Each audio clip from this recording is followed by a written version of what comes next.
तो हम देख रहे हैं हम पार्लियामेंट यानी संसद। ये आर्टिकल 79 में इसके बारे में बताया गया है यानी पार्ट 3 में। तो प्रेसिडेंट जो है वो आर्टिकल 52 में प्रेसिडेंट के बारे में बताया गया है। लोअर हाउस जिसमें जनता द्वारा चुने जाते हैं प्रत्यक्ष रूप से, जो कि सेंट्रल में है लोकसभा, उसमें आर्टिकल 80 में इसके बारे में बताया गया है। राज्यसभा अपर हाउस जो जनता द्वारा नहीं चुने जाते हैं वो 81 में इसके बारे में बताया गया। तो इनका जो काम रहता है, जो पार्लियामेंट का जो काम रहता है वो रहता है कानून बनाना। तो कानून बनता किस तरह है? तो किसी बिल को जो किसी सरकार के द्वारा या किसी प्राइवेट बिल होता है जो जो लोकसभा या राज्यसभा किसी मंत्री के द्वारा बनाया जाता है, उस बिल को, उस विधेयक को सबसे पहले रखा जाता है कहाँ पे?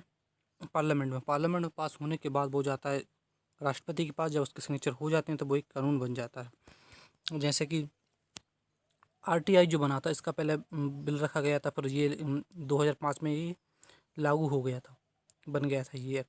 इसी तरह आरटीई जो एक्ट है 2009 में बना था, तो ये भी इसी तरह बना था। मतलब जो हर जो कानून बनता है वो इसी तरह बनता है, इसका प्रोसेस यही है। अब उसके बाद देखेंगे हम लोकसभा।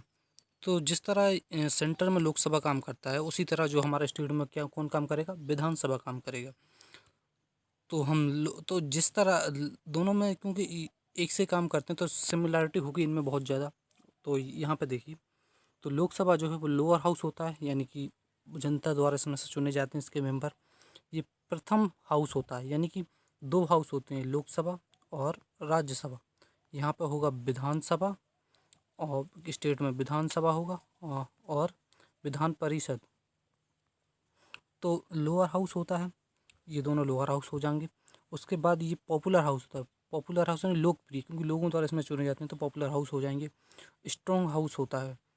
स्ट्रॉन्ग यानी इनके पास पावर ज़्यादा होती है, इसका मतलब ये रहता है कि क्योंकि यही कानून बनाने में इनके पास अधिकतर सत्ताएं इन्हीं के पास होती हैं, लोकसभा और विधानसभा के पास। और जनता का सदन होता है, क्योंकि जनता द्वारा चुने जाते हैं। और ये एक अस्थायी सदन होता है, यानी कि ये वो भंग किए जा सकते हैं।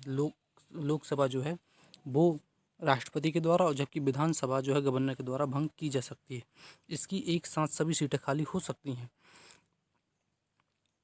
और ये जो है, ये भंग करने की बात आर्टिकल 85 में लिखी गई है।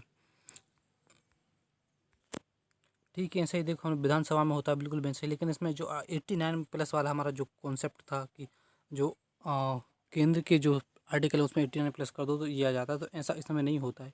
ये आर्टिकल 170 में होता है विधानसभा। और ये भी देखिए, लोअर हाउस होगा, पॉपुलर हाउस होगा, स्ट्रॉन्ग हाउस होगा, हाउस ऑफ पीपल होगा, और नॉन परमानेंट हाउस होगा। उसे गवर्नर के द्वारा डिजोल्व किया जा सकता है। तो ये एक सा काम करते हैं, इसलिए एक से रहेंगे। तो जो लोकसभा है वो आर्टिकल 80 में इसके बारे में बताया गया। अगर 80 में मैं 89 जोड़ूँ तो ये 169 में होगा, जो कि लेकिन जो हमारी विधानसभा है वो 170 में इसके बारे में बताया गया। तो यहाँ पे 89 प्लस वाला कॉन्सेप्ट वो नहीं करता। अधिकतर जो आर्टिकल हैं सेंट्रल और जो गवर्नमेंट के, उनमें 89 वाला कॉन्सेप्ट काम करता है, लेकिन सभी में नहीं करता है। अब बात करते हैं मेंबर ऑफ लोकसभा। लोकसभा के जो एमपी होते हैं उनकी क्वालिफिकेशन की बात करें तो चाहे लोकसभा का हो या विधानसभा, तो उसके लिए जो भारत का नागरिक होना चाहिए, लाभ के पद पर नहीं होना चाहिए, और एज 25 कंप्लीट होना चाहिए। अगर इलेक्शन की बात करें तो ये इलेक्शन डायरेक्ट होता है इनका, लोकसभा और विधानसभा का। ये पीपल्स हैं, उनके द्वारा डायरेक्ट चुने जाते हैं इनके एमपी। और इनके कार्यकाल की बात करें तो इनका कार्यकाल अब 5 वर्ष होता है। पहले 52 जो संशोधन हुआ था उसमें, संविधान संशोधन हुआ था, उसमें इनकी कार्यकाल 6 वर्ष था। बट उसके बाद 44वां संशोधन फिर हुआ, और उसके बाद इसका कार्यकाल 5 वर्ष कर दिया गया। तो इस तरह अब जो लोकसभा और विधानसभा उनका जो कार्यकाल होता है वो 5 वर्ष ही होता है। तो ये देखिए, जो स्टेट में विधानसभा है तो उनके उनके एमएलए कहा जाता है, जो विधानसभा में बैठते हैं उनका इलेक्शन देखिए पीपल के द्वारा होगा। टेन्योर 5 साल का, और qualification wise citizen of India, लाभ के पद पर नहीं हो, 25 साल पूरा होना चाहिए। जो मूल संविधान था, मूल संविधान उसकी बात करें तो 1950 में जो लोकसभा की पूरी सीट थी वो 500 सीट थी। लेकिन 7वां जो संविधान संशोधन हुआ 1956 में, तो 520 कर दी गई। और 1961 में जब फिर से संविधान संशोधन हुआ 31वां, तो उसमें 545 सीट कर दी गई लोकसभा की। तो लोकसभा की जो सीट है वो 545 है, लेकिन मैक्सिमम ये 552 तक हो सकती हैं, 552 तक एमपी हो सकते हैं। और ये जो है 552 में से 530 होंगी स्टेट में से होंगी, और 20 जो होगी वो केंद्र शासित प्रदेशों में से होगी और 2 एंग्लो इंडियन होंगी जिन्हें प्रेसिडेंट जो है नियुक्त करेगा। और ये जो सीटें हैं ये पॉपुलेशन के बेस पर फिक्स की जाती हैं कि कहाँ से कितनी सीटें होंगी, किस क्षेत्र से कितनी सीटें होंगी। और ये जो पॉपुलेशन है इसका बेस माना गया 1971 का जो जनगणना हुई थी उसको। और 84वें संविधान संशोधन के बाद इसको 2026 तक फिक्स कर दिया गया है।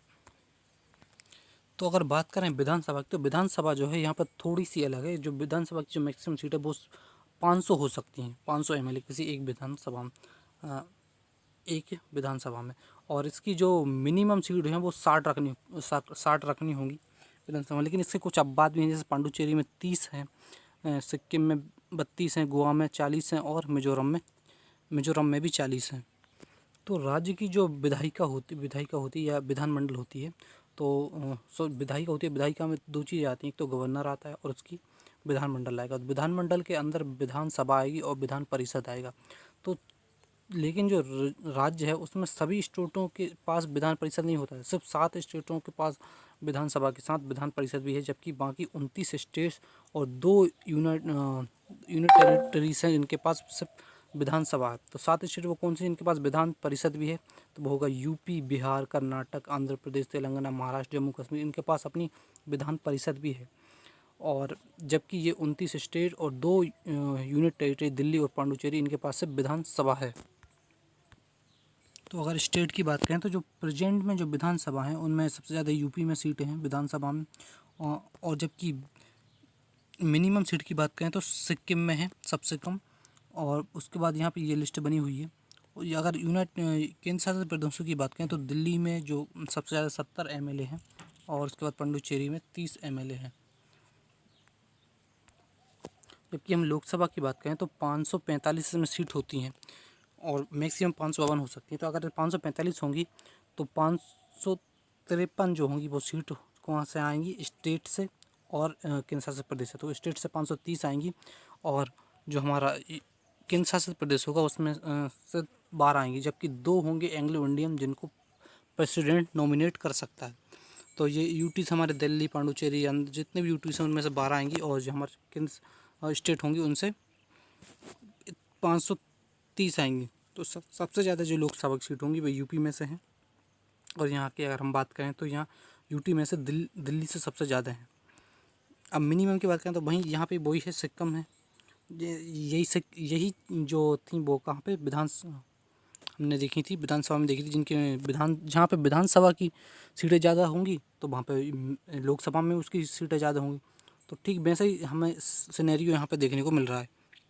तो लोकसभा की जो सीटें हैं उनमें कुछ रिजर्वेशन भी है, जो जैसे 545 पूरी सीट हैं। तो इसमें से SC और ST के लिए जो आर्टिकल 330 के तहत इनका आरक्षण है।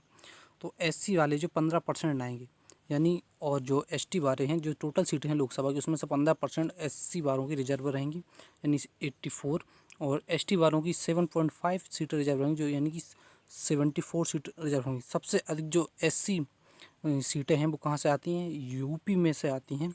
और सबसे अधिक ST वाली जो सीटें हैं वो कहाँ से आती हैं, MP में से आती हैं लोकसभा में। आर्टिकल 100 जो है वो जो लोकसभा और राज्यसभा से रिलेटेड है, इसमें कोरम की बात की गई है। तो कितने गणपूती होना चाहिए, 1/10 मेंबर होना चाहिए लोकसभा राज्यसभा को चलाने के लिए। ऑर्डिनेट वो साधारण मत जो है उसके से मेंबर देंगे और जो निर्णायक मत है उसका हेड यानी उसका स्पीकर दे सकता है। अब देखते हैं जनरल इलेक्शन। जो सबसे पहले जो चुनाव हुआ था, तो जो फॉर्मेशन सबसे पहले जो हमारी जो लोकसभा बनी थी वो 1952 बनी थी। 1952 में ही हमारी राज्यसभा बनी थी और पार्लियामेंट भी 1952 में ही बना हुआ था, यानी कि 1951 में चुनाव हुए थे और 1952 में इसका रिजल्ट आया था सबसे पहले। तो लोकसभा में को जो लोकसभा का जो हेड होता है, जो जिसे हम हेड मान सकते हैं, तो वही एक स्पीकर होता है। जो स्पीकर उनको बोलता है, उन्हें समझाता है, पूरी जो इस लोकसभा को सही ढंग से चलाता है। तो उसके लिए एक स्पीकर की जरूरत होता है। ठीक है, ऐसी विधानसभा के लिए भी स्पीकर की जरूरत होगी। और इसके नीचे एक डिप्टी स्पीकर होता है। जब इसकी ये उपस्थित नहीं होता है तो इसकी जगह ये डिप्टी स्पीकर काम करता है। ठीक है, ऐसी व्यवस्था कहाँ पे होगी, विधानसभा में भी होगी। और ये आर्टिकल 93 में बताया गया है लोकसभा के लिए। विधानसभा के लिए इसका आर्टिकल अलग होगा।